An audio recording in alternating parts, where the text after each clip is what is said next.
Hola, el 99% de ustedes no están suscritos al canal. Cuando llegue a los 1000 suscriptores, crearé una serie especial para ustedes. El tren cruzaba el desierto como una herida negra. Las ruedas extenuadas chirriaban sobre la vía y arrojaban chispas invisibles bajo la luz feroz de la tarde. Un viento caliente, cargado de polvo y olor a hierro, se filtraba por las rendijas de los vagones y dejaba un regusto a óxido en la lengua. Entre sacudidas, el convoy avanzaba hacia Dry Creek, un punto en el mapa más pequeño que una mosca en la pared. En el último vagón, el de la gente que pagaba con silencio o con miedo, viajaban 2 muchachas chinas. Nadie había pedido sus nombres y casi nadie las miraba. Las veía uno como se ve un fardo. Se reconoce el bulto, no el contenido. Sentadas en un banco de madera astillada con la espalda al costado del vagón, se aferraban a un pequeño atadijo de tela que contenía todo lo que les quedaba: una blusa, un peine de hueso, una moneda extranjera con un agujero en el centro. La mayor, o tal vez solo la de mirada más firme, se llamaba Lynn. La otra, menuda y silenciosa, era May. Habían aprendido a invisibilizarse, a meter las manos entre las rodillas, a hundir la barbilla en el pecho, a respirar por la nariz como si el aire escaso y caliente les perteneciera solo por cortesía. El hombre que las custodiaba dormía de lado, con el sombrero tapándole los ojos y el fusil apoyado en la pierna. Olía a whisky viejo y a tabaco de mascar. No había descanso en ese vagón. Cada sacudida era un recordatorio de la frontera en la que vivían, entre el pasado que ya no podía ayudarles y el futuro que quizás no llegaría. Frente a ellas, una mujer irlandesa con una criatura de pecho cruzaba miradas con Lynn como quien lanza una cuerda y espera que alguien la agarre. El bebé se quejaba, pequeño motor en una barca de madera. Un vendedor de Biblias mascullaba versículos, pero su tono tenía más de reclamo que de consuelo. 2 vaqueros dormían con las bocas abiertas, soñando con caballos y cartas marcadas. Lynn miró por la rendija. El paisaje era una extensión sin orillas. Cactus como soldados cansados, piedras atornilladas a la tierra, un buitre girando sobre su propio círculo de dudas. Volvió la vista al atadijo y lo apretó contra el pecho. May se inclinó hacia ella y murmuró en su idioma: «Nos van a matar». La frase quedó suspendida, sin resonancia, como un cuchillo clavado en madera. Lynn parpadeó. Sabía que esa posibilidad caminaba con ellas desde el puerto, desde la ciudad, donde las habían metido en un cuarto sin ventanas y las habían contado con los dedos como ovejas. Habían oído palabras en inglés lo suficiente para entender dueña, trabajo, deuda. Nunca libertad. El hombre del sombrero, su guardián, despertó con un ronquido. Gruñó, se sobó la barba de días y escupió hacia el suelo del vagón. El escupitajo rodó hasta los pies de May. Ella los retiró con la rapidez de quien teme un pisotón. El guardián sonrió sin dientes. 2 más, tarareó en un inglés arrastrado. Amos Beckett paga por 2, más el nombre Beckett pasó por el vagón como un hilo de frío. Nadie miró, pero todos oyeron. El vendedor de Biblias carraspeó un versículo. La irlandesa se abrochó el chal más arriba. Alguien en la parte de atrás dejó de reírse. A media tarde, cuando el sol parecía clavado sobre la cúpula del mundo, el tren redujo el paso. Allí donde el desierto fingía abrirse, la vía se internaba en un desfiladero corto. Los vagones se adentraron en el estrechamiento con un lamento de metal. Lynn apretó la mano de May y aspiró aire por la nariz, como si el olor del desfiladero, piedra, caliente lagartija sombra, pudiera darle algún tipo de respuesta. En el segundo vagón, un tipo con chaleco de piel se levantó y empezó a recorrer el pasillo. Tenía la sonrisa de quien sabe dónde están escondidas las cartas. Al pasar, junto al último vagón, miró con descaro. Se detuvo en el marco de la puerta y apoyó el hombro en la madera. Traía las botas limpias, el sombrero atornillado a la frente y un olor a colonia barata que parecía imposible en ese tren. «¿Cuánto falta?», preguntó el guardián sin levantarse el sombrero. «Lo suficiente», contestó el del chaleco, y se inclinó hacia Lynn y May. «¿Hablan? ¿Cantan? ¿Bailan?» A Beckett le gustan los números que se mueven. Lynn sostuvo la mirada. No por valentía, sino por un orgullo antiguo, heredado. No entendió las palabras exactas, pero comprendió. El gesto, el peso. No contestó. May tampoco. El hombre del chaleco chasqueó la lengua, satisfecho de su propia audacia, y se fue tarareando una melodía que nadie reconoció. El tren salió del desfiladero y el mundo volvió a ser grande y vacío. Pero ya no avanzaba solo. Por el costado izquierdo, a un cuarto de milla, galopaban 3 hombres. Llevaban pañuelos en la cara y los rifles colgando al costado de la silla. El guardián los vio y se quedó sin aliento. Maldijo y por primera vez en todo el día se enderezó, agarrándose bien el fusil. «Bandidos», susurró alguien. Las palabras se multiplicaron como langostas. Asalto, freight, oro, caja fuerte. El vendedor de Biblias cerró la suya de golpe. La irlandesa apretó al bebé contra el pecho hasta que dejó de llorar, dominado por el miedo ajeno. Los vaqueros, de pronto despiertos, tantearon sus cinturones como quien busca un talismán perdido. Lynn miró a May, y May asintió con esa resignación sonora que no hace ruido pero llena el aire. El conductor hizo sonar el silbato y el tren apretó su marcha. Pero el desierto no tiene dónde esconderse. Dos de los jinetes se adelantaron y empezaron a disparar contra las ruedas. El tercero tomó el lado contrario y buscó el último vagón. El vagón de la gente barata, de los bultos con ojos. El guardián apuntó por la ventana. Disparó una vez, falló, maldijo y volvió a disparar. Lynn sintió que el aire estallaba a su alrededor. No hubo tiempo para esconderse. El jinete del pañuelo dio un salto y se aferró al barandal del vagón. Con un giro de muñeca se impulsó hacia la plataforma y de un puntapié abrió la puerta. El mundo entró de golpe. Sol, polvo, caballo, miedo. Todos al suelo, gritó en un español sucio que cualquiera pudo entender. Las manos donde pueda verlas. La orden se cumplió con un sonido de cuerpos cayendo. La irlandesa se arrodilló sin soltar al bebé. El vendedor de Biblias abrió los brazos como si esperara un milagro aterrizado. Los vaqueros se hicieron los muertos. Lynn y May se abrazaron, pequeñas contra el banco. El jinete levantó la vista evaluando. Tenía los ojos de alguien que ha hecho el mismo inventario demasiadas veces. Vio el fusil del guardián, dudó una milésima de segundo, y en esa duda, el guardián quiso hacerse héroe. Fue un gesto tonto y grandioso a la vez. Levantó el arma, disparó, y el jinete que ya estaba sobre él le cruzó la culata en la sien. El guardián cayó como cae el plomo. «Nadie se hace el valiente», dijo el asaltante, y su voz parecía un filo con polvo. «Entregan el dinero, las joyas y los relojes. Nadie se muere si nadie hace estupideces». Se movía con eficacia, como si tuviera un mapa de los bolsillos ajenos. La irlandesa le tendió una monedita.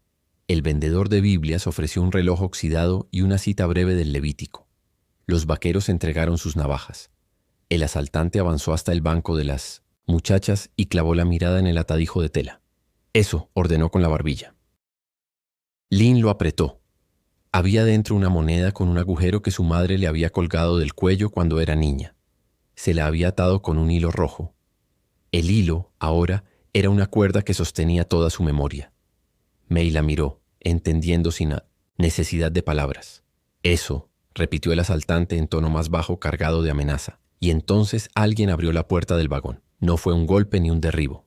Fue el movimiento calmo de quien empuja la hoja con los nudillos, como si entrara a una iglesia durante una misa en marcha. El hombre era alto y su sombra se tragó por un segundo la luz del verano.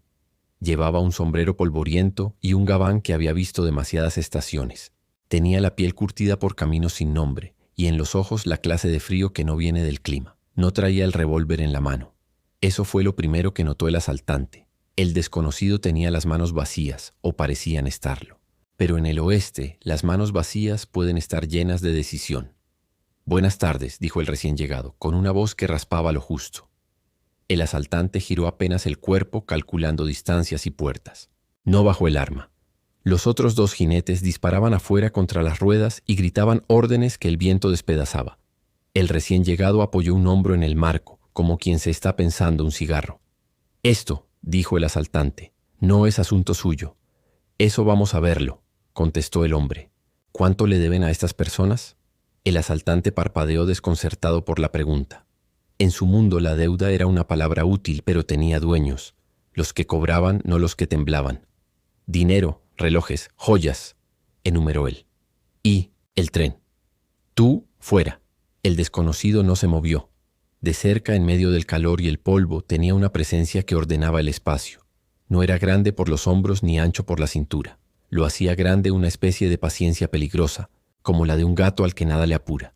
Lynn, que había aprendido a medir a los hombres desde la puerta de una cocina, supo sin poder explicarlo que ese hombre era distinto, no por la pistola, que por cierto no veía, sino por la forma en que miraba sin pestañear. El asaltante amartilló.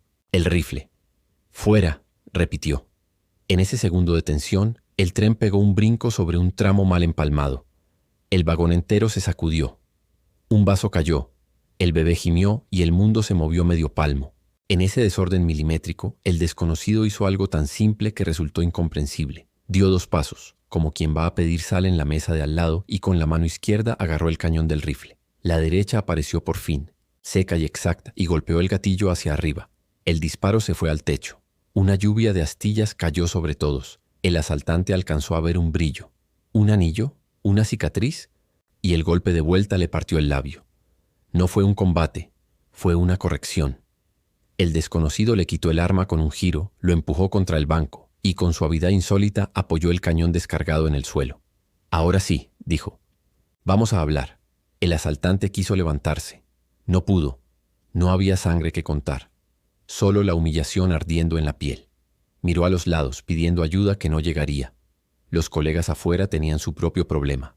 El silbato del conductor había cambiado de tono. Alguien, quizás el jefe, había visto al jinete en la plataforma y estaba acortando la marcha para descolgar vagones. El plan se deshacía como sal en agua caliente. El desconocido se agachó hasta quedar a la altura de Lynn y May. No las tocó. No había piedad en su gesto, tampoco ternura. Había un reconocimiento. Vio el atadijo, el hilo rojo asomando como una vena. ¿Quién dice que las van a matar?, preguntó sin urgencia, como si quisiera que la frase se instalara bien en el aire. Las palabras cayeron sobre Lynn como un balde de agua fría. No esperaba que él les hablara, mucho menos que lo hiciera en un tono que no era burla ni condescendencia. Miró a May. May bajó la vista y la volvió a subir, muy despacio, como quien toma la decisión de hablar aunque la lengua sea un puente desconocido. «Nos van a matar», dijo, y su acento quebró la palabra como un vaso fino. El desconocido guardó silencio. El tren, afuera, empezaba a frenar de verdad. El chirrido de las ruedas se coló en el vagón como un lamento de ballena vieja. El viento, que hasta entonces había sido un rugido caliente, bajó a susurrar polvo en el umbral. El hombre del sombrero alzó la vista por primera vez hacia todos los presentes. Miró al asaltante en el suelo, midió el miedo en los ojos de la irlandesa, escuchó el ruego mudo del vendedor de Biblias. Luego se volvió hacia las 2 muchachas, que esperaban una orden, un juicio, un precio. Entonces, dijo, con una calma que no encajaba en ninguna de las escenas posibles, supongo que tendré que llevarles la contraria. Y el tren, como si hubiese oído, lanzó el último resoplido antes de entrar en Dry Creek. Afuera, el desierto aguantó la respiración. Dentro, nadie se atrevió a moverse. El desconocido dio un paso atrás, dejó el arma del asaltante en el suelo y, sin quitar la vista de Lynn y de May, agregó con una voz que era promesa y aviso al mismo tiempo: «Párense, manténganse detrás de mí. El resto, la ciudad sin ley, los hombres de Beckett, el peso de la tarde cayendo en la plaza, aún no había ocurrido». Pero el hilo rojo del atadijo, tenso entre los dedos de Lynn, ya sentía el tirón de otro destino. Y allí, en el último vagón de un tren hacia ninguna parte, el desierto supo que ese día se había torcido un poco el curso de sus vientos. El tren se detuvo con un chasquido de frenos que hizo vibrar los dientes. Un letrero despintado anunciaba Dry Creek encima de una plataforma de tablas reseca por el sol. Alrededor, una calle principal. Un salón con balconcillo torcido, la barbería, con el cilindro rojo y blanco detenido como si no mereciera girar. La herrería echando humo perezoso.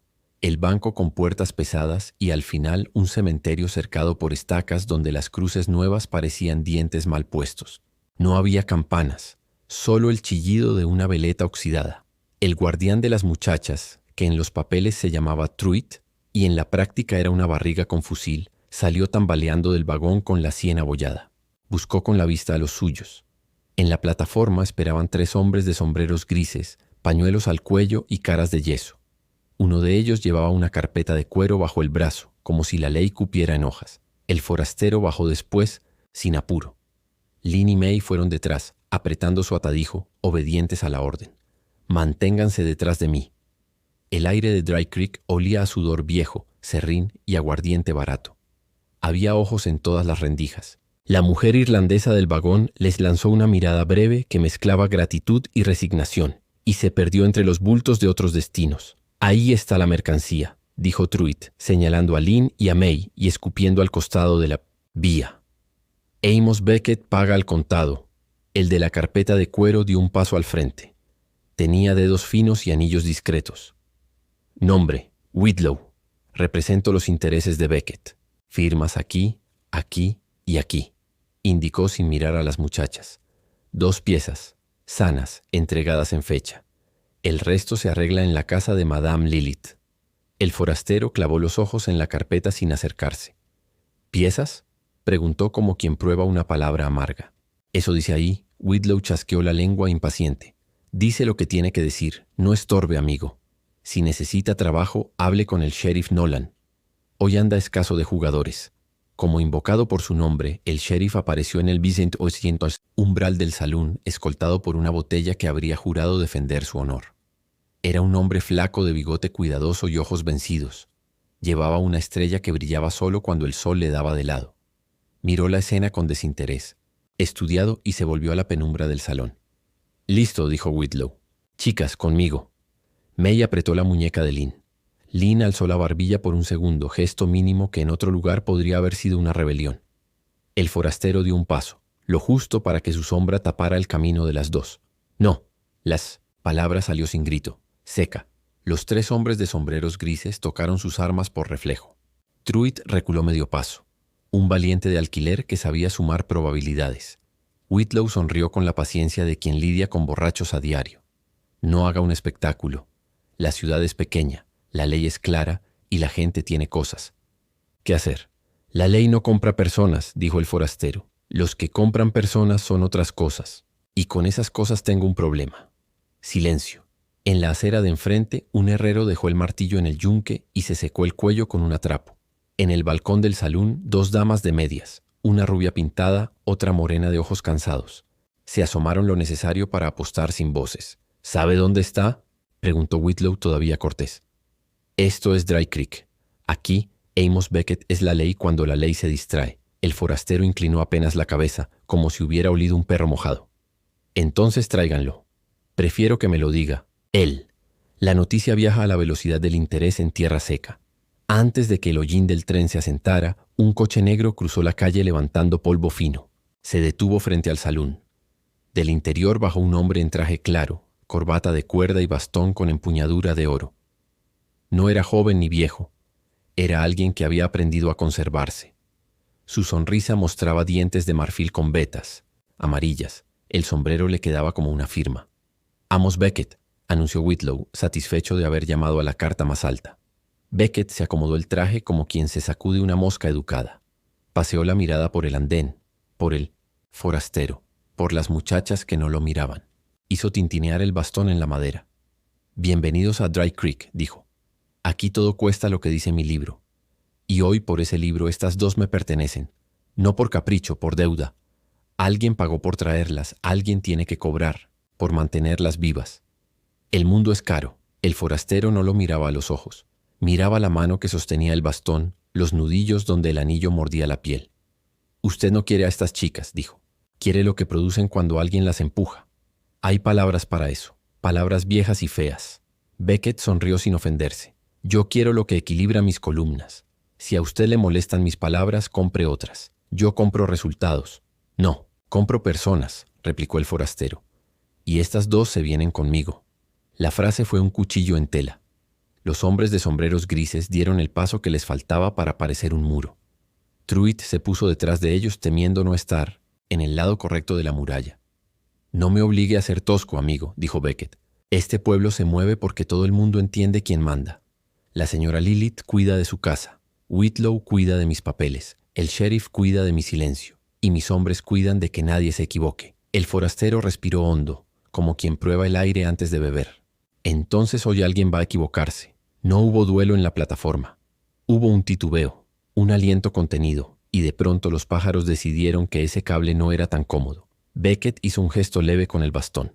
Los hombres se pararon, la calle como dientes. «Al salón», dijo. «Nadie ensucia la estación». La casa de Madame Lilith quedaba a 2 puertas del salón, pero su puerta tenía el peso de un confesionario. Una farola roja colgaba sobre el umbral, contra el cielo blanco. Del lado de adentro, telas de terciopelo con los bordes gastados, perfume dulzón, cortinas que ocultaban escaleras y sombras. Un piano desafinado repetía una melodía a la que le faltaba siempre la misma nota.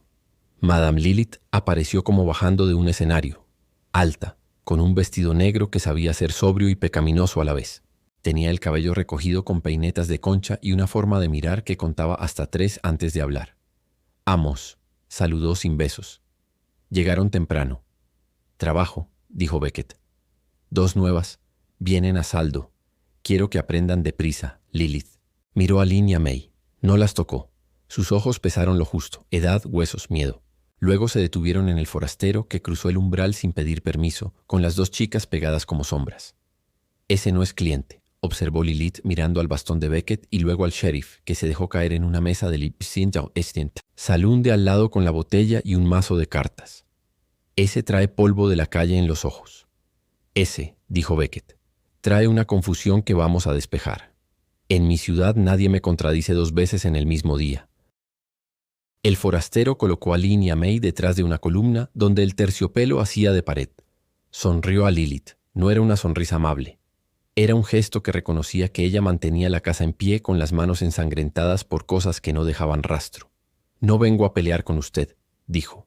«Vengo a sacar a estas 2. No les sirven. Lo que haga con el resto es su conciencia». Lilith se humedeció los labios con la lengua pensando.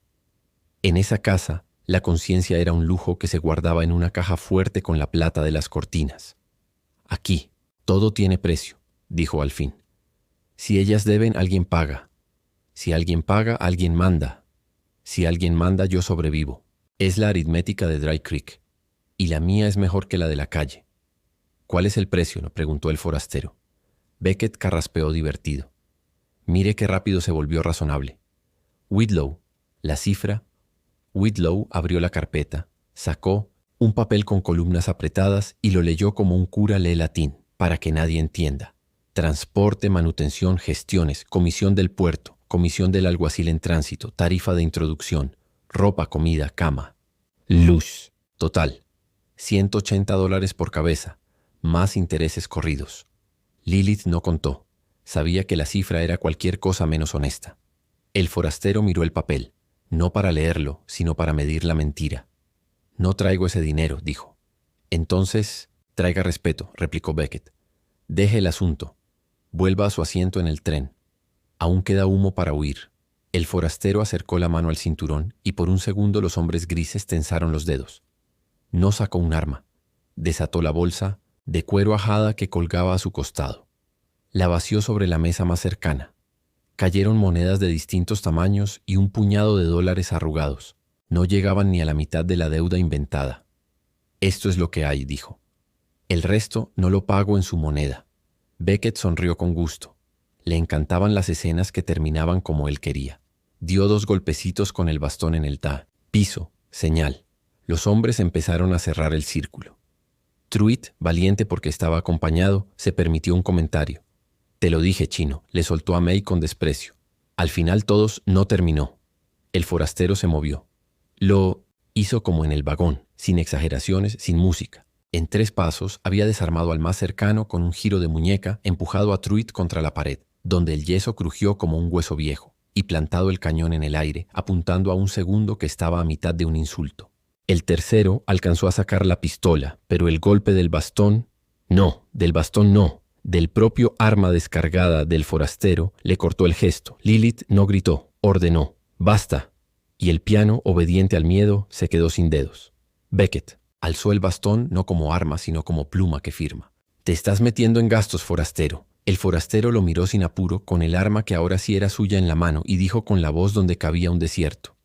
«Primero tendrán que matarme a mí». La frase se quedó colgando en el aire, caliente, y por un instante fue una campana en una ciudad sin campanas. El sheriff Nolan apareció en el marco de la puerta como si lo hubieran nombrado en una historia ajena.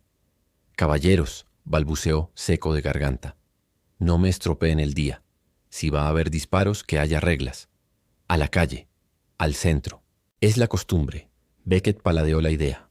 Le gustaban las costumbres porque siempre las había escrito él. «Mañana», decidió midiendo a su adversario. «Cuando el sol esté donde todos lo vean. Quiero a mi gente mirando». «Hoy», dijo el forastero. «Si va a morir alguien por este asunto, que no duerma engañado. Lilith, que había visto morir. A muchos, y vivir a demasiados por poco, interrumpió con una lucidez que a veces le salvaba la casa. Mañana. Hoy mi suelo ya ha visto sangre, y necesito tiempo para limpiar. El forastero la miró, y en esa mirada hubo el respeto que se les da a los que levantan edificios con migas. Mañana, aceptó, pero ellas, señaló a Lynn y May, no pasan. La noche aquí. Whitlow se aclaró la voz, ofendido por la deformación del protocolo. Ellas están bajo contrato. Están bajo mi palabra, contestó el forastero. Y mi palabra es más pesada que su papel. Beckett consideró la oferta, que no era una oferta. Sopesó el bastón, miró al sheriff, al público invisible detrás de las cortinas, al dinero sobre la mesa que no llegaba. Se relamió un colmillo. Una noche, concedió. No me gusta que nadie diga que maltrato mis inversiones. Si mañana no estás vivo, vuelven. Si estás, hablaremos de intereses. Soy hombre de tratos. No lo dudo, dijo el forastero. Lilith asintió seca. Dio un paso hacia Lynn y May y sin tocarles les indicó a dónde mirar. Una puerta lateral que daba a un patio con tinajas. Yo no doy asilo, aclaró. Doy margen. Tómenselo rápido. El forastero recogió del suelo el atadijo de Lynn, que en algún momento había caído. Le entregó el bulto. El dedo de Lynn rozó apenas la piel ajada del desconocido. No fue un agradecimiento. Fue comprobación de que estaba hecho de carne y no de rumor. ¿Tienen nombres?, preguntó él ya en la puerta del patio. Lynn tragó saliva. Lynn, dijo, tocándose el pecho. Y ella May. Yo no tengo uno que les sirva, respondió. Si me necesitan, pregunten por el que no juega a las cartas. Me encontrarán. Salieron al patio, atravesaron un pasillo que olía a agua reposada y a jabón barato. Detrás, la casa volvió a respirar con un murmullo denso. En la calle, el sol empezó a bajar sin interés, dejando sombras largas como amenazas. Los tres caminaron sin hablar. El forastero los condujo a una casa de huéspedes a media cuadra del cementerio, regentada por una viuda que había aprendido a no preguntar. Pagó por una habitación pequeña con 2 camastros y una silla. Dejó la puerta entreabierta. «Comer», dijo, señalando el plato que la viuda dejó con pan duro y estofado. «Dormir cuando el cuerpo diga. Yo estaré en la silla». «¿Usted no duerme?», preguntó May a media voz. «Dormiré lo necesario», respondió él. «Mañana nos necesitan despiertos». Lynn dudó un instante y luego sacó de su atadijo la moneda con agujero, atada al hilo rojo. La sostuvo en la palma, entre el miedo y la determinación. «Suerte», dijo, ofreciéndola. El forastero negó con la cabeza. «Guárdala. No confío en la suerte. Confío en saber a quién apunto». Se sentó en la silla, frente a la puerta. Afuera, Dry Creek ajustaba el día para que cupiera la noche. En el salón, el piano encontró al fin la nota que se le escapaba. En la herrería, el yunque guardó silencio. En la casa de Lilith, las cortinas se cerraron con la discreción aprendida por rutina. En la oficina de Beckett, Whitlow repasó 2 veces la lista de hombres disponibles y añadió nombres que no estaban ayer. El sheriff Nolan barajó cartas con manos que temblaban menos cuando tenían otra cosa que hacer. Truitt se puso un paño, húmedo en la sien, y maldijo el golpe en voz baja, prometiéndose valiente mañana a la luz de todos. En la habitación, May se quedó dormida con la rapidez de los cuerpos exhaustos. Lynn tardó más. Cada vez que cerraba los ojos veía el bastón de Beckett, la sonrisa de Lilith que no era de burla ni de consuelo, y los ojos del forastero quietos como piedras bajo el agua. «Nos van a matar», susurró casi por costumbre. El forastero no se volvió. Miraba a través de la rendija de la puerta, donde la calle hacía inventario de pasos. «No hoy», dijo. «Mañana, quizás. Alguien. Pero no hoy». Lynn abrazó el atadijo sintiendo el hilo rojo contra la piel. Afuera, un perro ladró a la nada que a veces trae noticias. El viento arrastró polvo hasta la rendija, y la rendija le devolvió al viento una promesa que nadie oyó entera. Cuando la noche estuvo bien puesta, Beckett terminó su tercer whisky y sonrió al espejo, la clase de sonrisa que se reserva para las ocasiones en que uno cree haber domado otra vez al azar. Ordenó que al amanecer reunieran a sus tiradores detrás del banco. Whitlow dejó sobre la mesa, al lado del bastón, un sobre con nombres y posiciones. Lilith apagó la última farola de su casa y se quedó un segundo mirando la silla vacía donde el forastero había estado de pie, y pensó, sin prisa, sin esperanza y sin miedo, que a veces los hombres que llegan con polvo en los ojos dejan la ciudad peor y a veces la dejan distinta, En la silla de la habitación, el forastero se acomodó el gabán y por primera vez en horas cerró un ojo. No durmió. Aprendió el ritmo de la calle, contó los pasos de quien cambia de acera, midió la distancia hasta la plaza. Su mano descansaba cerca del cinturón, no encima. El silencio era una cuerda tensa. Al filo de la medianoche, una sombra se detuvo, frente a la puerta entreabierta. Unos nudillos tocaron apenas, 3 golpes cortos. El forastero no se levantó. «Pase», dijo. La puerta se abrió para dejar entrar a la mujer morena del balcón del salón. Traía en las manos una caja pequeña envuelta en papel de estraza. «Lilith», susurró. Dijo que esto ayuda a veces. Dejó la caja sobre la mesa. Dentro, un botecito de aceite para armas, un paño limpio, 3 balas envueltas en tela y una aguja enhebrada en hilo rojo. El forastero la miró y asintió una sola vez. «Dígale que mañana le debo una». «Mañana todos le deberán a alguien», respondió la mujer. «Buenas noches». La puerta se cerró. La casa volvió a oler a estofado frío y a madera vieja. El forastero tomó la aguja. La pasó a través del agujero de la moneda de lin. 2, 3 veces, y reforzó el nudo con calma de costurera triste. Se la devolvió a la mesa como quien deja una brújula en su punto. El resto de la noche se quedó quieto, como si supiera que el día siguiente iba a sacudirlo. Dry Creek respiró hondo y al exhalar dejó sobre la calle un polvo nuevo, el de las expectativas. El sol amaneció despiadado. No subió. Cayó de golpe sobre Dry Creek pintando las maderas con un amarillo que quemaba la vista. El pueblo entero se vistió de silencio expectante. No había feria ni sermón, ni boda que juntara tanta gente en la calle principal. Hombres con chalecos de lana, mujeres con faldas de polvo, niños que espiaban desde detrás de barriles. Todos querían mirar, no porque creyeran en la justicia, sino porque el duelo era el único espectáculo que todavía daba sentido a un lugar como ese. En el centro de la calle, el polvo esperaba. Allí se medían las cuentas que no se podían escribir en papel. Allí se morían los nombres que después se repetían en el salón hasta volverse leyenda. El sheriff Nolan salió del salón tambaleante, con la botella a medio vaciar y una baraja de cartas en el bolsillo del chaleco. Se acomodó la estrella, torcida en el pecho, y anunció con voz seca: «Duelo, al sol de la mañana entre Amos Beckett y el forastero. Reglas, 2 hombres, 2 armas, distancia justa. El que caiga primero, pierde». La multitud murmuró divertida. Todos sabían que las reglas eran una farsa. Beckett nunca jugaba limpio. El magnate apareció entonces escoltado por 6 hombres armados. Vestía de blanco, con el bastón de oro que no necesitaba para caminar. Su sonrisa era tan falsa como el brillo de su traje. Saludó a la gente con un movimiento de cabeza, como un político en la capital. En sus ojos había algo más que soberbia. Había la seguridad de que ya había comprado el resultado. Del otro extremo de la calle apareció el forastero. No tenía escolta, no traía más que su gabán polvoriento, el sombrero bajo y la calma de quien ya había visto demasiadas muertes para asustarse con una más.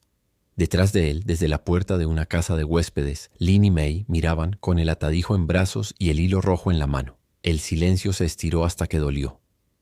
«¿Listo, amigo?», preguntó Beckett jugando con el bastón.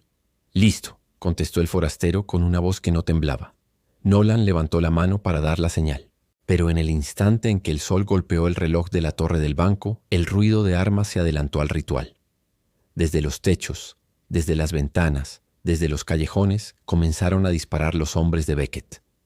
El duelo era solo una distracción.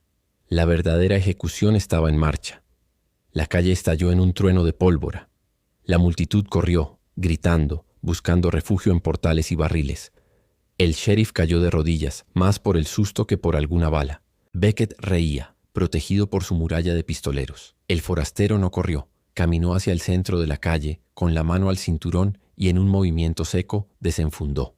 El primer disparo derribó al tirador del techo del banco. El segundo atravesó la ventana del salón y cayó al que se ocultaba tras las cortinas. El tercero sonó como si lo hubiera pensado antes que el adversario. Un hombre cayó de bruces en el polvo, aún con la pistola sin disparar. Su figura parecía hecha de otro material. El sol lo bañaba entero, pero en sus movimientos había algo de sombra. Cada disparo era un corte limpio en el caos. «¡Mátenlo!», rugió Beckett perdiendo la sonrisa. Sus hombres avanzaron, disparando a quemarropa. El polvo se levantó en nubes espesas. Caballos relinchaban, mujeres gritaban, y los niños se escondían bajo los tablones. El forastero se movía como un espectro. No corría, no gritaba, solo avanzaba. Una bala le rozó el hombro, arrancándole el gabán. Otra le partió el ala del sombrero. Él siguió implacable, como si cada paso lo acercara a una conclusión inevitable. Lynn y May, desde el umbral, apretaban las manos una contra otra. Cada vez que caía un hombre, ellas sentían que el aire se volvía más denso, más insoportable. Cuando el humo se disipó un poco, quedaban en pie 3 hombres de Beckett, rodeando al forastero.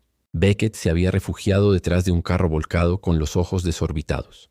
El primero de los 3 atacó por la izquierda, cayó con un disparo en la frente. El segundo se lanzó de frente gritando. El forastero lo dejó avanzar 2 pasos y luego lo detuvo con una bala en el pecho. El tercero dudó, y esa duda le costó la vida. El revólver del forastero habló una vez más, y el hombre se desplomó como un saco vacío. La calle volvió a quedar en silencio, roto solo por el zumbido de moscas atraídas por la pólvora. Beckett, pálido, se puso de pie detrás del carro. Su bastón brillaba, pero sus manos temblaban. Sacó el revólver con torpeza, un arma que usaba más para intimidar en la oficina que para disparar en la calle. «Esto es imposible», gritó con la voz quebrada. El forastero lo miró, con esa calma de piedra que no se aprende en ningún manual. Avanzó hasta que el cañón de su arma apuntó directo al corazón de Beckett. «Nada es imposible cuando se termina la mentira», dijo. El pueblo entero contuvo el aliento. Algunos esperaban el disparo que cerraría la historia. Otros deseaban que Beckett al menos tuviera la valentía de apretar el gatillo. Pero Beckett no lo hizo. El revólver le pesaba como si fuera de plomo. Sus rodillas temblaban. El hombre que había comprado hombres, tierras y conciencias enteras no podía comprar el coraje para salvar su vida.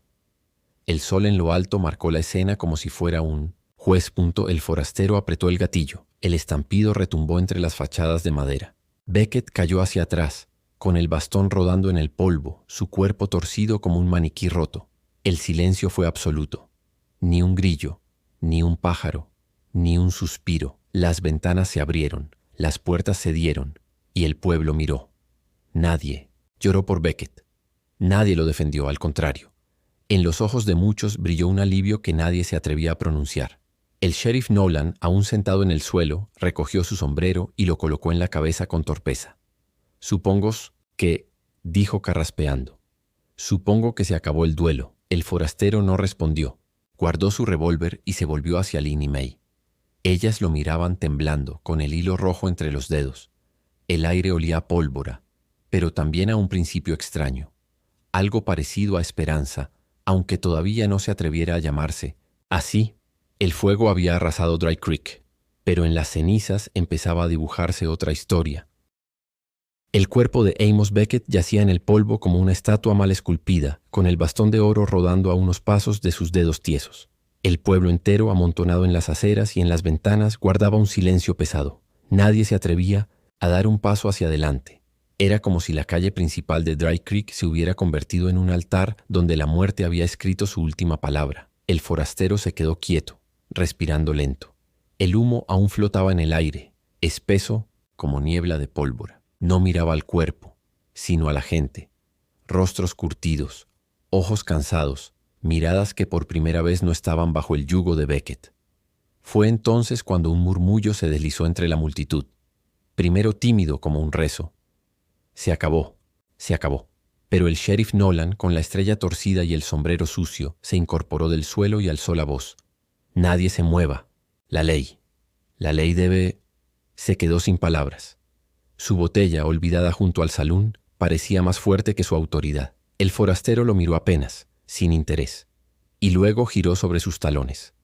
Caminó hasta donde Lynn y May aguardaban, aún con el atadijo en brazos y el hilo rojo apretado entre los dedos. Sus labios temblaban.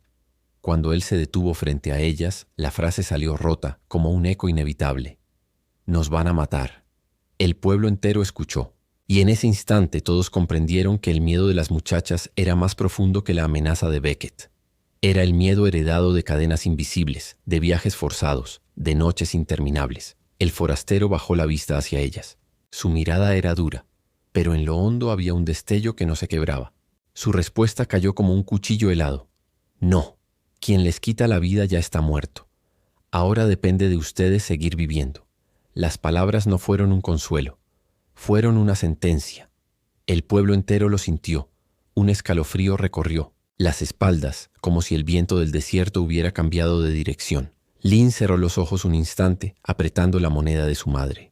May se cubrió la boca para contener un sollozo. Entre la multitud nadie se atrevió a hablar.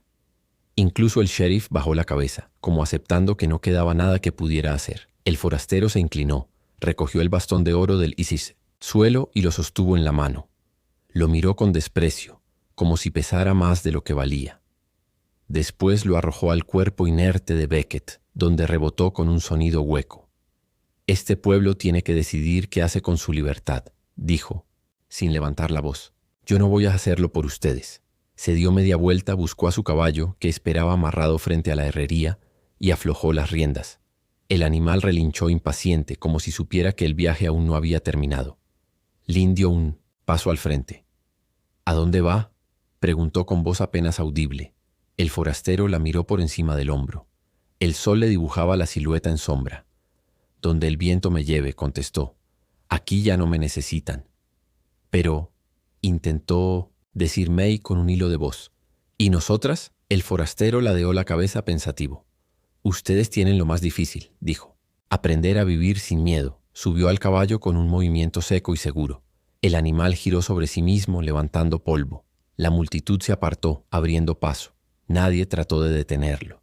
Nadie pidió explicaciones. El forastero cabalgó despacio por la calle principal, bajo la mirada de todo Dry Creek. Pasó frente al salón, donde el piano estaba mudo, frente al banco, que parecía más vacío que nunca, frente a la casa de Lilith, cuyas cortinas se agitaron apenas, como un adiós silencioso. Cuando alcanzó el límite del pueblo, se detuvo un instante. El viento sopló desde el desierto, trayendo consigo el olor de la arena caliente. El forastero levantó el rostro, como escuchando una voz antigua. Después, sin mirar atrás, espoleó al caballo y se perdió en el horizonte. Lynn y May quedaron en la calle, con el pueblo entero mirándolas. Por primera vez nadie las trató como mercancía. La viuda de la pensión salió de su puerta y las invitó con un gesto. Un niño corrió hacia ellas y les ofreció un jarro de agua.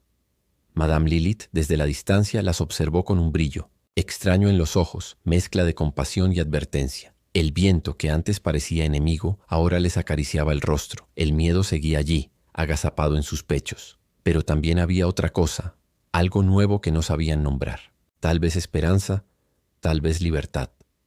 Y mientras Dry Creek aprendía a respirar sin Beckett, en algún lugar del desierto el forastero seguía su camino. El rumor de su revólver y de su respuesta, aquella que heló los corazones, empezó a crecer como todas las leyendas, mezclando verdad y mito, pólvora y silencio. Decían que era un fantasma, decían que era un ángel caído, decían que era simplemente un hombre cansado que se negaba a mirar hacia otro lado. Pero lo cierto es que desde ese día el viento de Dry Creek siempre trajo consigo un susurro, una frase breve, dura, imposible de olvidar. Quien les quita la vida ya está muerto. Ahora depende de ustedes seguir viviendo. Y nadie, nunca más, se atrevió a contradecir al viento.